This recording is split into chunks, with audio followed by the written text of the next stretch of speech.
What's up, YouTube? HPJ here, and we have just received our announcement yesterday for our Players' Choice God Fest polls. We are going to be voting for Players' Choice God Fest. One vote per person. Sorry, this tends to happen a lot. I wish it wasn't, but it is a fair way to control the crowd and craziness that can possibly happen. Um, but yeah, Players' Choice Godfest comes around. It's actually been a while since this has come around because we've gotten the really cool Super Godfest that have been out. So I'm pretty sure the 18th. Okay, so sometime between the end of the month, we'll probably have the Player Choice Godfest, which is typical because they always want to do Player Choice Godfest at the end of the year and in the middle of the year. That way, people know what's been rotated in, what's been rotated out, what players are seeking for, and you always vote for your favorite card. Now, it is limited one choice. I honestly think we should have a choice between each Pantheon and then put one from each Pantheon and then a choice from the Godfest exclusives. Just because it's fair for each Pantheon to have one of their best monsters chosen, maybe two, depending on how far it is. But for the most part, Player Choice Godfest is at least around about 30 of the best exclusive monsters in the game from Pantheons all the way to the Godfest exclusives themselves. Now, for most people, they would probably say don't vote for Pantheon cards, vote for monsters from the um, Godfest. But here's the thing. Over the last couple of months, we've had Godfest exclusive content with player choice content. Godfest exclusives with Pantheons, which is never going to really change. And there are a lot of There are a lot of Pantheon monsters who not only just got awoken evolutions, but a lot of them are now limit breaking. So you would want any variation of them that is limit broken or getting ready to be limit broken, and you want to make sure that you at least have good cards. Especially when you want to stabilize a lot of your late to end game content. You know, the new arenas are around. We have a lot of these descents popping up and a lot of one shots in, a lot of new monsters with a lot of new abilities and a lot of abilities to stop newer things. Like we have a way to stop the tape, which has been called a mobilization. We have the cloud, the fog. We can now have a card to have a stat that can deal with that. So you would want to pick from your variation of Godfest monsters, at least even your Pantheons, to help you deal with a lot of content. So while going through this, actually, I want to just talk about each of the exclusive series because we got a lot of series to talk about. A lot of these started with originally in the game. There are a lot of good cards, there are a lot of bad cards, and I've had them all for the most part. So I'm really excited to talk about this. So let's start off with the Pantheons. We'll just go through exactly what the choices are. You can see them here, and I'll even post a link to it below so you guys can check them out yourselves.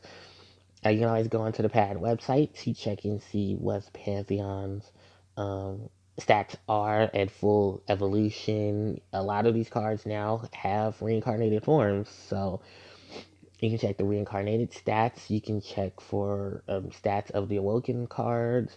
Maybe if you want multiples or dupes, because a lot of them tend to work good with dupes, despite some of the unfortunate descents excluding dupes here and there. So we have for the Godfist, we have for the Pantheon series, we'll have uh, we'll have Japanese series 1 and 2, Greco-Roman gods 1, 2, and 3, Indian gods series 1 and 2, the 5 elemental series. We'll have the 3 kingdom series 1 and 2. We'll have the Egyptian gods series 1 and 2. We'll have the Norse series, the hero series, the angel sets 1 and 2, the devils. We'll have the samurai sets 1 and 2. We'll have the mecha stars 1 and 2. We'll have the Wisdom Kings. We'll have the Celtic series, the Mesopotamian series, and then we have our Godfest exclusives in the forms of Odin, Metatron, Sonya Blue and Green, Dark Callie, um, Scold, Ilium, Rune, Typhoon, Sarvi, Kagede, Kana, Sheet, and Shamali.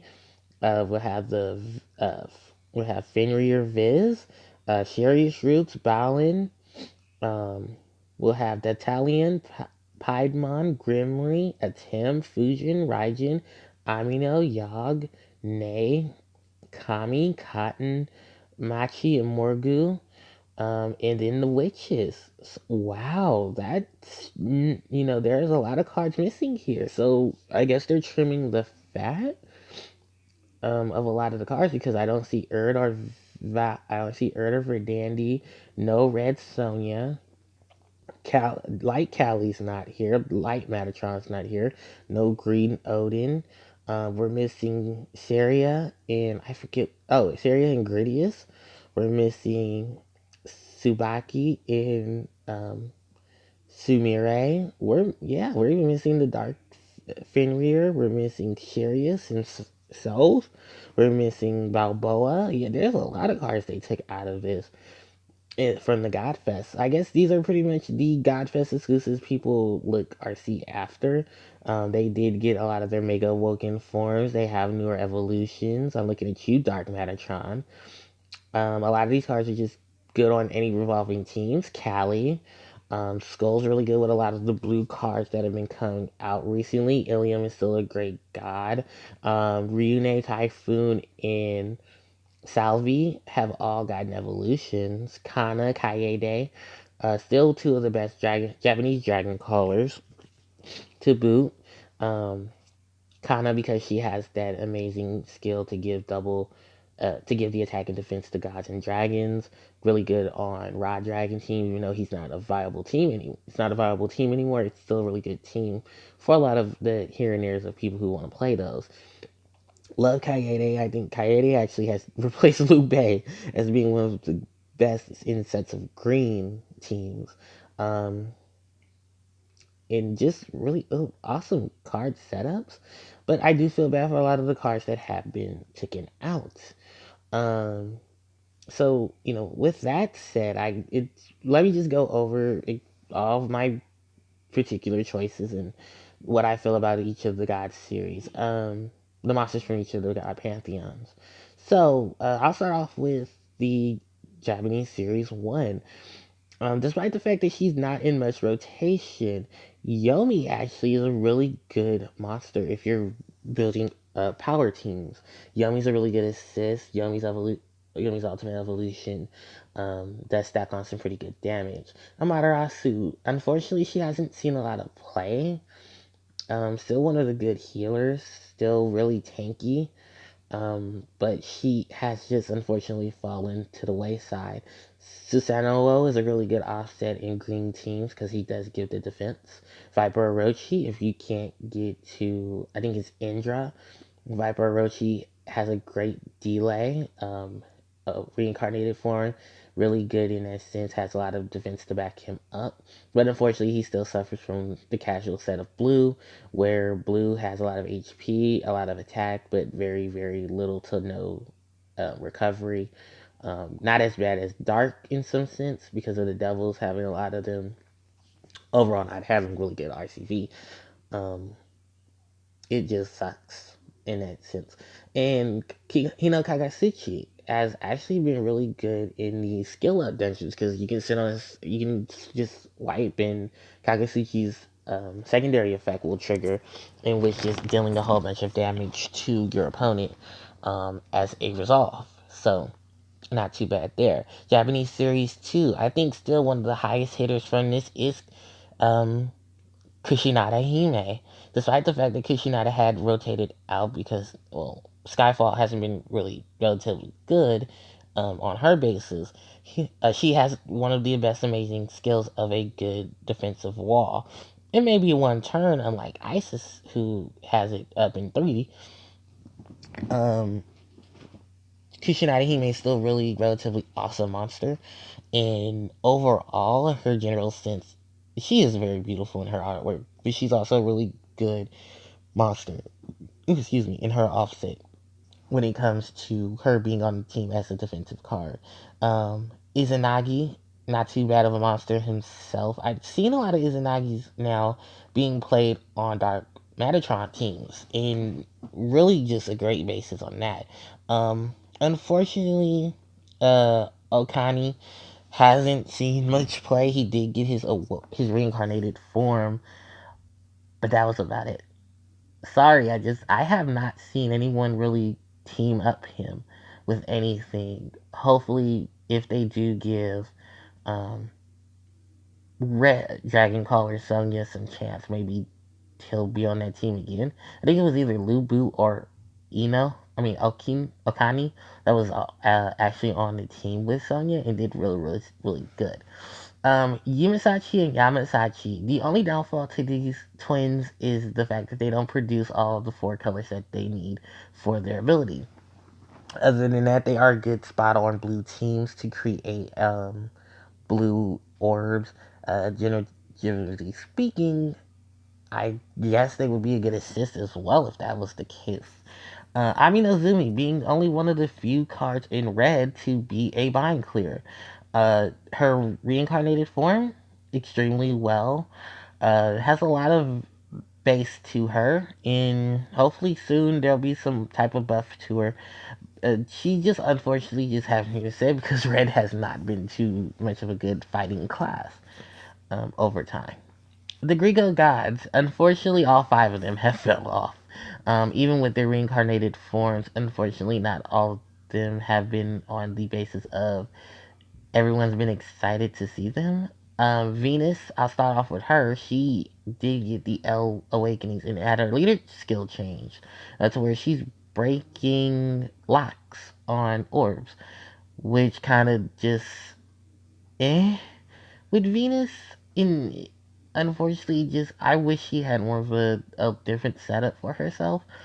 I do like the extended time that she gives in addition to breaking locks, but Venus just hasn't been relatively good in any state because unfortunately Venus has just fell from where she was then to where she is now. Cersei's in the same sense. Cersei was actually pretty decent for green, but Cersei's just hasn't really been viable. There's a lot of things in terms of what late game content can produce, and Cersei's just doesn't match up. Neptune is just trash. There's nothing really positive about Neptune. There's a lot of other cards that do poison damage or does relatively good offset effective damage.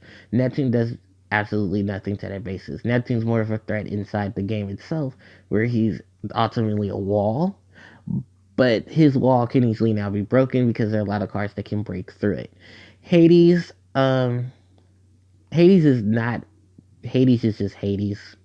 Even with his reincarnated form of dark green, him and Persephone honestly just have fell to the wayside, if you want to say in the sense, because I've seen Persephone do a lot more than Hades when I compare the two. But overall, because I can knock out her as well, um, the two of them honestly just have fell to the wayside. So I guess they can sit there together as husband and mistress. They have a weird relationship, but no one really talks about it. That's why no one talks about them for the most part. Minerva, I can see Minerva doing well, but unfortunately, Ilium just does what she does better and has a lot more to back up what Minerva tried to do. But unfortunately, Minerva isn't Ilium, and Ilium just does it better. Even the heroic princess that is based off of Ilium just does more than Minerva. Ares, Apollo, Hermes, and Artemis. They can each fall on their respective teams. A lot of the newer leads in light, fire, water, and wood doing a lot better in terms of creation of stacks. Um, we will see them a lot more frequently now. Not only thanks to the fact that a lot of the newer pantheons have a little monsters that are getting their awoken evolutions and reincarnated evolutions. am working on teams that now with characters that have with cards that will have them on the teams. Primarily because they do drop new orbs. They do help change orbs to respective colors, and there's a lot of more bases to them than there were before. The Greco-Roman Gods Series 3. These guys are actually all really good. I have a lot of positive to say about them because they all have the ability to stop um, attribute absorption. But unfortunately, they have to stay in their base forms to do the attribute absorption. So they're really just relatively there to be part of the assist in a way. No, they are assist. That's pretty much what they're good for. Other than that, I mean, they can stay on the team, do their own bases. If I had to pick one, I think Uranus would probably be the stronger of the five. With Tethys falling behind Uranus, Argus in course probably being neck and neck in terms of attribute, and unfortunately, Hastia is just Hastia. There's nothing relatively bad about her, but there's nothing relatively good about her as well. Indian God Series 1. Well, unfortunately, a large portion of them have fell off as well. They did get a lot of their evolutionary buffs, but unfortunately, Shiva, their Shiva dragon, um, and Shiva honestly, with even with the barrier piercing, the barrier breaking ability and the attack buff, Shiva unfortunately just isn't. We have other cards. Lakshmi and Parvati, same situation. There's just a lot of more cards getting a lot of more buffs in water and wood, so there really isn't much basis for them. They are really good in terms of being there on the team to help in assistance of that. Parvati is actually really good with Kaede. A lot of the newer wood cards like Morgu, Lakshmi, and the same thing because we do now have Sarasvati, who's actually right under her, who just got her reincarnated evolution, her mega evolution, her Woken evolution. So you can see both of them being on card teams with a lot of their kin and doing a lot more. Indra is one of the best in terms of stall. It it is a roll of a chance to get Indra. But Indra is really good. I said Indra. It's actually Indra. But either way, Indra is really good. Indra's a really great monster, really great bases to stop for stall. And if you just don't have Indra, there is always Viper Orochi. So never forget that. As far as Vertiar goes, Vertiar is just a placeholder. I'm sorry. We've had better dark cards. Let's move on now. We're gonna scroll just a little lower. Let's talk about Indian God Series 2. With all five of these cards now getting their awoken and reincarnated forms, they all have a great play start setup. And I can't wait to see what a lot of them do. Well, in terms of a lot of them, I just mean the ones that just recently got theirs. Sarasvati, Vishnu, and Krishna. It's ironically funny because I actually own at least all five. I own four out of the five of them. I don't own Vishnu. But I like to see what Vishnu can do. I unfortunately heard Vishnu isn't one of the best cards to be seen around in terms of what he does. But I'm still willing to give him a shot. Ganesha is only really good for one thing, and that's experience farming. The reincarnated form of Ganesha and the awoken form of Ganesha aren't too bad of monsters. If you do roll one of each, I would practically tell you keep one for the experience boost and then turn the other one into the reincarnated form for that 7x6 board, the bonuses that he gets from light and the defense he gets from light. Durga unfortunately is, I think, now just a placeholder on light Metatron or dark Metatron teams. I don't know how viable she is currently in the metagame. She wasn't really too much viable till she got her evolutions. And for the most part, Durga just happens to sit there and try to look pretty, but she really doesn't do much. Vishnu, Sarasvati, and Krishna. If I can talk about them in terms of what they do now, um, being able to reduce a skyfall of orbs is great. With their new evolutions, they still have a lot of promise. I can't wait to try out my Krishna and Sarasvati because I did just recently build them. So probably in my live stream, I'll try testing out teams with them. I do love the fact that they have come back with some force, and I can't wait to see what prominence they'll have when I start clearing content with them. The five Elemental series, Sakuya, Haku, Meimei, Karen, and Leyland, these are five beautiful ladies that still hold places on a lot of teams because of their board changing abilities. As far as leader skills go, Haku and Sakuya still have one of the best setups for team leaders. Haku has been seen recently, of course, because, well, you have Giora, who has her own place as a board changer. Um, Dark Athena is still a card, relatively so. And Sakuya did get a change in her setup to fit her new, to fit a lot of her stuff. Now, as far as Mei, Kieran, and Leyland goes, I have seen them on teams, but they're primarily just there to be board changers. There's nothing bad about that. There's nothing negative I could say about them in terms of that. But I would love to see my goddess. I will see these goddesses get um, some more buffs, just because of the fact that they're relatively always seen in the game because of their jewels that also allow them to evolve. And I think a lot of people would like to see what could possibly happen. Maybe if they get Mega Awoken forms, would that possibly be better for a lot of us who have multiples of them? Or maybe they'll have some roundabout with their limit breaks. Let's move on to the uh, rest of this series. I think we're getting close to the end of the board as well. Um, so don't worry, this is gonna be a lengthy video either way. Actually, let's see what the time constraints are. Oh, okay, so we're not too bad on time. Let's talk about the two three kingdom series. Out of all the cards, I think that two of the most played has been Liu Bei and Xiao Chan. I mean, I'm pronouncing their names wrong and do not want people to come after me. DQXQ Liu Bei. There. DQXQ and Liu Bei, honestly, from Series 1 have been the best and the most prominent. Liu Bei has his farming team. DQXQ have their combination of light. You've seen them on y'all teams. You've seen them on um, Yusuke teams. You can see them anywhere when a good light monster comes into play, especially when those light monsters can also benefit from water. Um, DQSQ still one of my favorites because of the fact the twins were one of the monsters I've always wanted to have a team based on. Finally did. Their reincarnated form is great. Um, Primarily light. Apollo, great card to have on the team. There's a lot of cards actually you'll see in Pantheons that really get on each other's teams.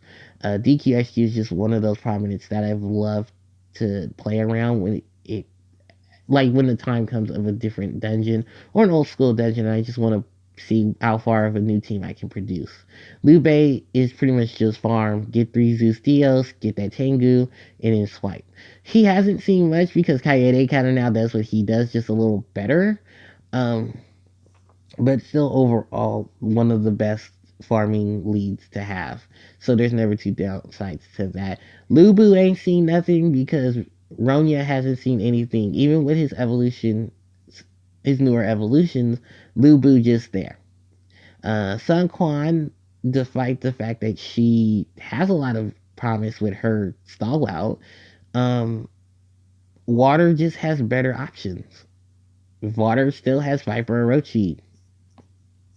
And if we needed water power up, Sarasvati now has her evolution. Chow Chow. If I'm butchering the name, I apologize. Chow Chow.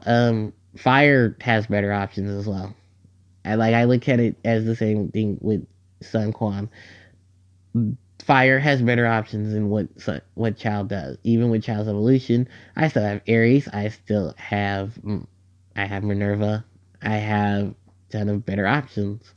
Um, Now let's talk about the Three Kingdoms series. All the Three Kingdoms series 2 has received their evolutions, and they're awesome.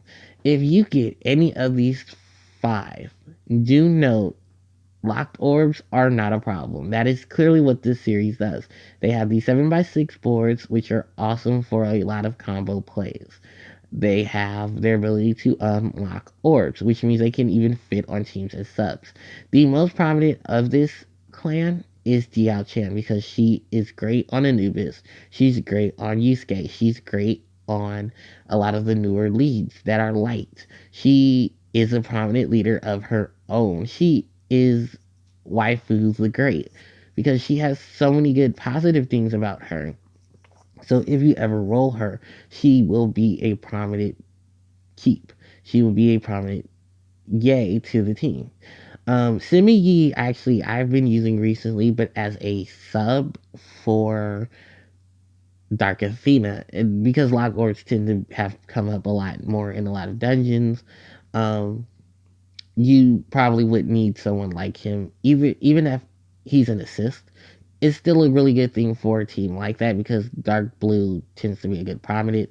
Their evolutions all they get a lot of the board changeability as well.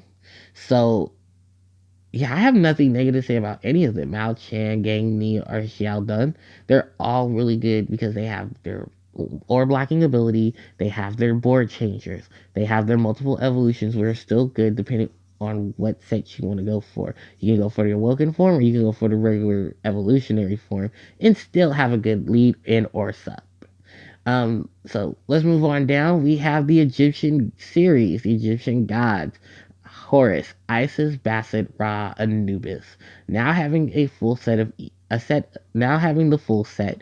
Um, Ra is still really one of the best because he has the true damage. Anubis, if you don't have someone who's like Diao Chan or Gunma, um, be very cautious of when you want to actually lead with Anubis.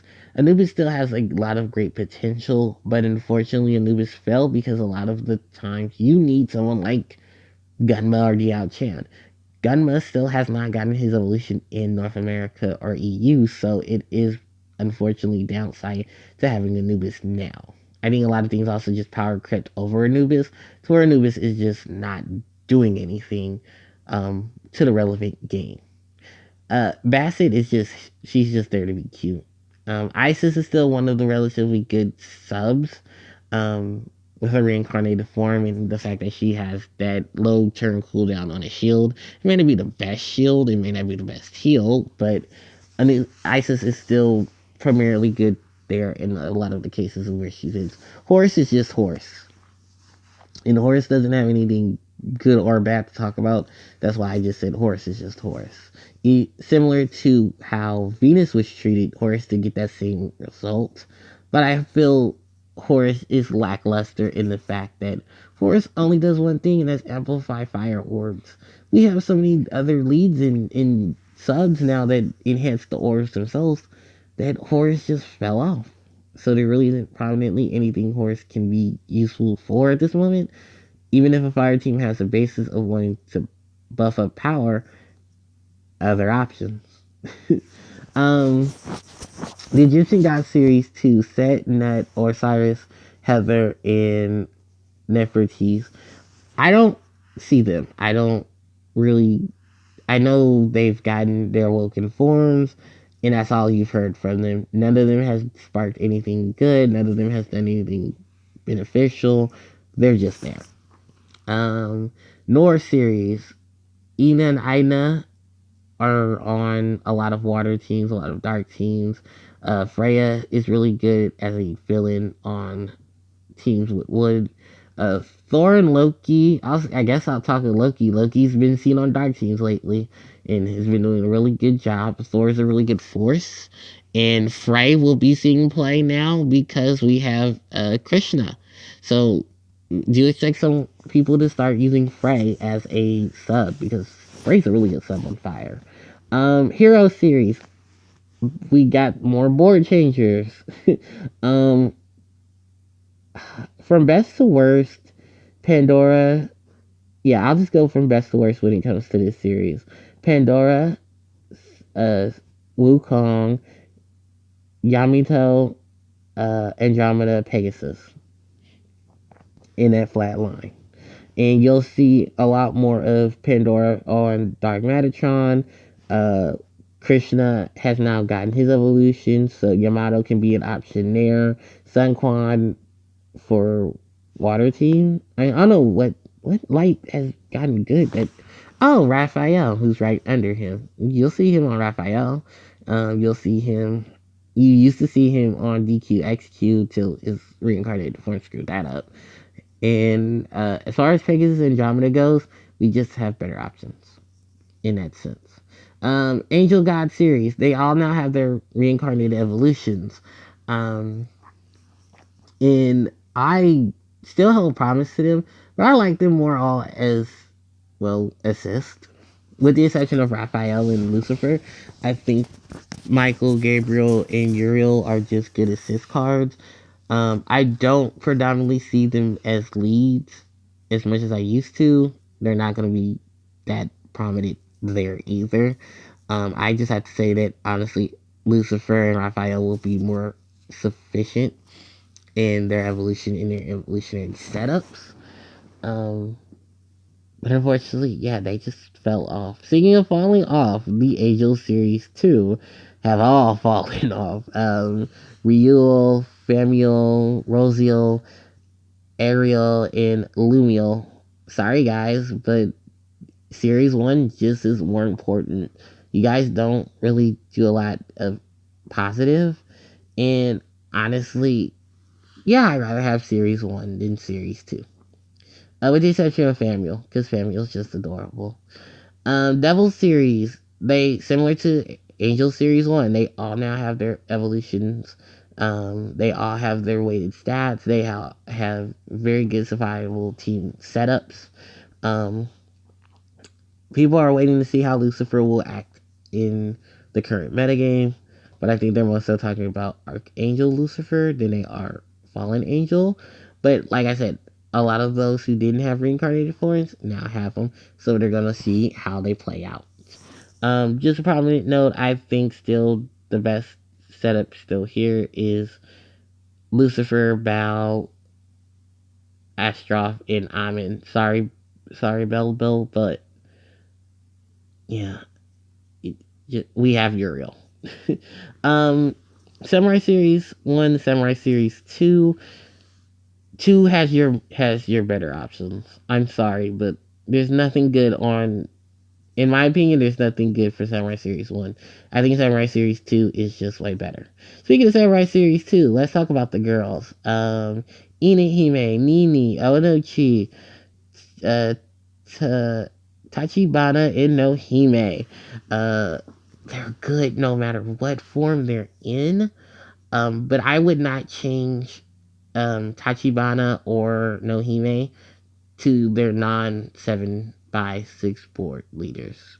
Honestly, I like their 7x6. Their 7x6 board leaders. I don't like their no Skyfall evolutions, and I think they're honestly just primarily better where they are in that sense. Um, but when the other three got their 7x6 board evolutions, it was a shock. They look great. They do great things. And you see Nini a lot because Nini has been on Yusuke. And she's been doing great on Yusuke. Ochi will be on Morgu. And not Morgu. Is it Morgu? No, the new witch, the green one. I have her and I don't remember her name. But she'll be good on that team. Especially now because that leader has both of her evolutions are really good actually, and they have she's on this list, so I'll talk about more about Ochi when I get down there. And Ohime is actually not that bad. I think Ohime just is overshined because Fire has just a lot of better setup subs than her. But no fret, Inihime still has a lot of playability there. The Mechanical Star Series 1 and 2. Everyone here, I believe, has an evolution, and I think all of the Series 1 has reincarnated evolutions. I think I have everyone here except for Blue. And just in an overall sense, they have really good board. They help deal with jammers. They help deal with a lot of the nasties that you'll have to deal with. I was really shocked to see the Mechanical Series 1 got the 7x6 board leaders, which isn't bad at all. They're really good in their sense. In honestly, for the Mechanical Star series, I hope to see a lot more from them in their reincarnated forms, and I hope the reincarnated forms do very well for all of them. Um, Wisdom King series is just nothing but um, the cross meta for a lot of them. I think Akala's incarnated evolution is ugly. I don't know whoever thought that was a smart thing to do. But I personally, I don't like this series because the series just doesn't have anything prominent in it except for Akala, and Akala's evolution is just trashed. In terms of like a team set up behind her, so I can't really just yeah, there's just nothing good I can say about any of the five of these guys anymore. They were the hype, but the hype train just fell off the tracks. Celtic series. Long, Amho, Dalga, Affy. I think the only good thing here is Affy, and then the rest can fall on the same train with the Wisdom series. And actually, can they take the Mesopotamian gods with them? Because, yeah, like the last three right here, they can all just hop on the train and then fall off the train. With the exception of Affy, because I think Affy's like the only good one that has been praised. I want to say Lurg, but lights that do better than Lurk. Yeah, Lurk can hit the train too and just fall right off of it. I'm sorry. It's nothing. I don't see the appeal of any of these. We have so many better options. And none of them are doing anything good. Like none of them at all. I'm sorry. There's the train door, it's closing, and I set the tracks up to fall. So yeah. Godfest exclusives. Let's get to this portion of it. The Odins, red and blue, with their new evolutionary state. I want to see a lot of people get to them, and I actually would love to have Red Odin on my team eventually. I have Metatron. Dark Metatron is seeing a lot of play. He's seeing a lot of presence. Um, I want to see, will we get reincarnated forms of Metatrons as well as the Sonias, because they are primarily dominating a lot of good play. They're doing a lot of good things, so I can't wait to see what more sparks from them. Um, I already spoke about the Dragon Callers of Sonia, so let's go on to Callie. I love you, Callie. I love everything about Callie. Callie is an awesome monster, but Callie is one of the hardest Godfest exclusives to roll because of the fact that Callie is one of the best subs in the game. And the reason why she's one of the best subs in the game is because she does an automatic board change of changing everything to all five attributes in hearts. Because Light Callie is trashed. I'm sorry, it's true. Dark Callie is more preferred because she puts heart orbs onto the board. You have rainbow leaders who benefit from cards like Callie. Callie can be a great leader if she had an evolution to where she was the lead. I think Callie would actually be a great evolution overall if she got she got an awoken form, and her awoken form had a 7x6 board in which Callie could benefit from it. Then matching the five attributes plus the heal orbs wouldn't be too hard for Callie.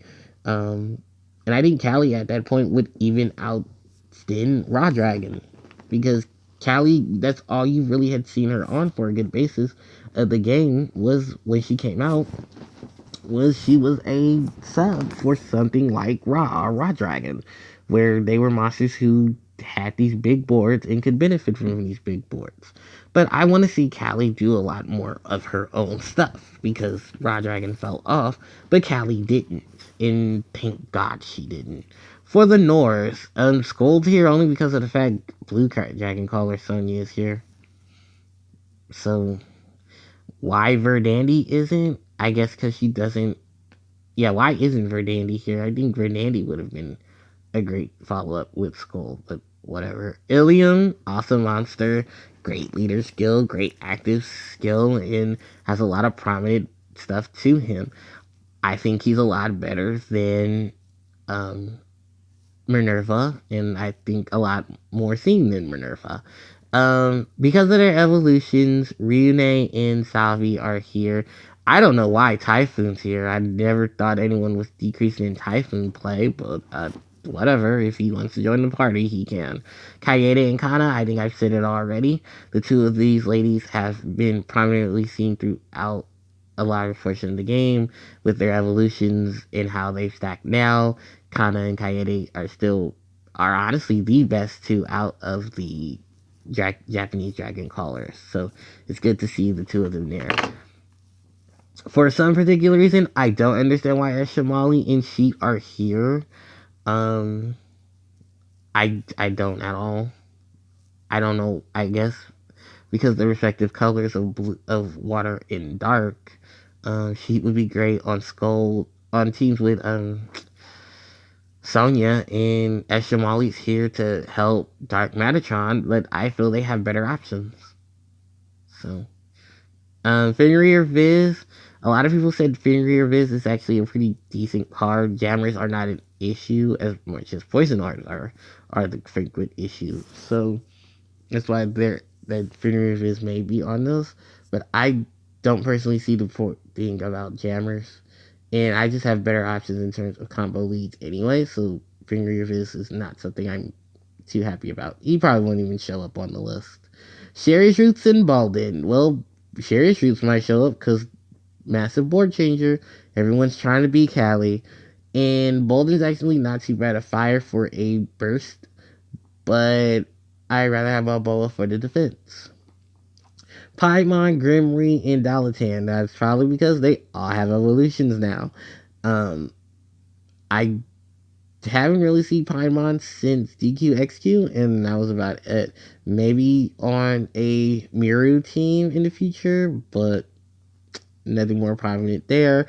Grimry, the hard cross meta is just more on Mirror side than it is you. You're a cute dark monster, but that's about it. And Dalton, I don't know why you're even here because nothing you cover, 5 other monsters probably cover. A Tim is just because a Tim has all of those killer awakenings attached to him. You just slap something on his base active, and then you just wait for that to charge. Fujin Raijin, one unlocks orbs, the other one helps with void damage. You get the picture. They're both still really good. They're both really awesome. Amino did get an evolution, so a lot of people are going to see a lot of Aminos being wanted. Yogg. Yogg is still one of my favorites. The whole factor that Yogg can block. Yogg has a double light team. There's a ton of light support. They picked the right color with Yogg. If not, blue would have been a better option as well. Nay is Nay. Nay and Cotton, because if I can scroll down to Cotton, there we go. Nay and Cotton honestly remind me so much of each other because of the fact that they have these 5 evolutions outside of their base evolution, and any of them can work on any vast team, with the exception of Nay's last monster, because the only thing I can see really benefiting it is Dark Bears with Jammers. Just so many better options and so many better setups. Cammy is cute, but that's as far as Cammy gets. Cammy's ability could Cammy's evolution in its awoken lineup confuses me because Cammy doesn't produce heart orbs. Why does she have a follow-up attack? In most cases now, Cammy's gonna be on Dark Metatron teams. So unless you're gonna have Cammy have someone like, I don't know, Halloween Cotton, that's as far as I can get with her. Maybe no Ochi, because Ochi can produce heart orbs, but still, I'm questioning that follow attack. Cotton. This is we're gonna see on Cotton. Um, Cotton unfortunately has a lot more promise than Nay, but for the most part, that's simply just because Cotton's evolutions just have the ability to make all those sports. So yeah, that's why Cotton is Cotton. Still adorable as hell. The Morgan series, Rachi and Morgu. Eh. They have the longest cooldowns for no reason. and they are so trash. I'm sorry, they're both trash. There, I said it. The witches, they're awesome. They have awesome evolutions, awesome bases, and Mobu, Richi, Zella. Okay, that's who I was talking about, Zella, because Ochi can go on Zella's team and benefit. Um, Actually, Cammy can go on Zella team and do great with that follow-up attack. Salian, oh, she actually is really cute in her artwork. And I heard she's really, really good as well. And Vorachi, which Vorachi is actually really new. I haven't seen what she does yet, but I'm waiting to see what she does. Um, for my feeling about the Great Witches is they're all awesome and they're really really good base monsters. So if you pick up any of them, go for it. If you pick up multiples of them, keep one base form and keep one evolutionary form, and try playing around with them because they're awesome monsters this time around. So we had a really good set of Godfest exclusives when it comes to the Great Witches. So overall, I can't wait to see what our Godfest results will look like. I hope a lot of you guys are really thinking about what you want to see in Player Choice Godfest. Um, Despite the fact this is a very long video, upload's gonna be hell. Um, do pick from what you think your box can benefit from. Learn your basis about a lot of your monsters. Go and actually look online and see what their stack skills and stuff are. Preform, awoken form, and just overall what lineup you would like to see. So we have from the 9th to the 18th, and I can't wait to see what people pick and what the results will be. Let me know what you guys think about the Player Choice Guy Fest. What do you guys want to see the top? What you like to see the 25 picked cards be? Because I have some suspicions, I have some guesses, but I want to leave it all to you guys. So leave it in the comment section below. Like, comment, subscribe, and I'll see you guys next time. HEJ signing out. Take care.